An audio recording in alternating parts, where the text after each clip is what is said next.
Well, welcome back. I'm Brenda Byers-Im. This is video 2. And if you remember in the last video, in video 1, I talked about our thoughts. You know, thoughts are things, and thoughts produce results.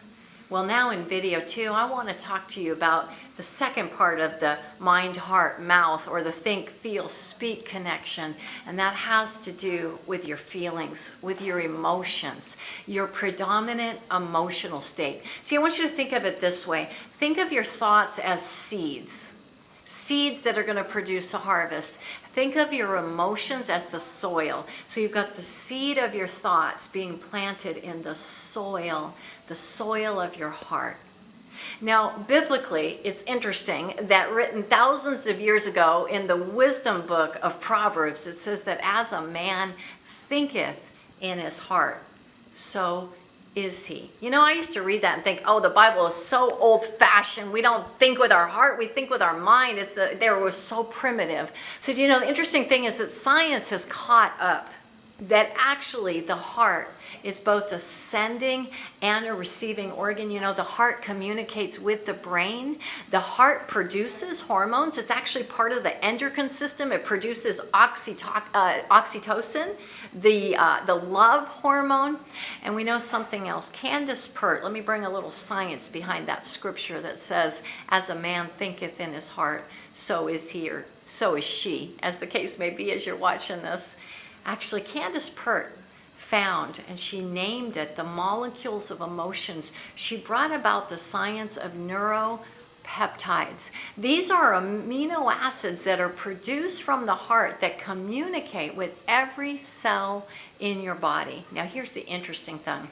Did you know that every emotion that you hold, the emotion of love, the emotion of fear, the emotion, whatever emotion you hold on, do you know it has its own neuropeptide? And did you know, this is so fascinating, that neuropeptide, there's receptors on every cell in your body, every organ in your body.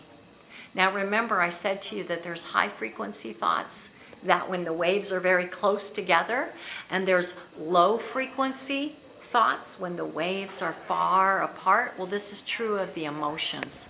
There's high frequency emotions and there's low frequency. Do you remember I shared that shame was the lowest frequency, registering at 20? And we know that being at that low level frequency, that it weakens the body. You can do applied kinesiology. I can actually have someone hold out their arm and I can resist against them. And I can have them do something very high frequency and they will be strong as an ox. And then I can have them say and think and feel something that is on the lower frequency, and they can't resist me. You see, the body responds. We know the brain is very plastic. It is not rigid. We call it neuroplasticity. You see, your mind responds and shapes to your predominant thoughts and emotions. In fact, your whole body. In my God, Health, and Me, I'm going to teach you how to take the die out of diet. I'm going to teach you how to change the very structure of your body. I'm going to teach you how to have endless amount of energy. You see, this affects every area of your life. I shared with you how it affects your finances. I'll share with you how it affects your health. And we know 20 is shame. Let's go up. We know that the first place that we move from weakening to strengthening, and I'm quoting from a book called Power versus Force, that at 200, at the frequency of 200, we move into strengthening. Well, let me tell you something really interesting. What is at that 200 mark? Can you guess? It's courage. It's courage.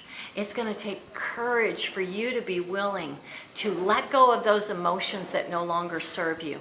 It's going to take courage for you to be willing to renew your mind and let go of thinking that no longer serves you. But can I tell you that courage is so worth it? Can I tell you, as you grab a hold of this, it'll produce total transformation in your life. Yes, as a man thinketh in his heart, so is he.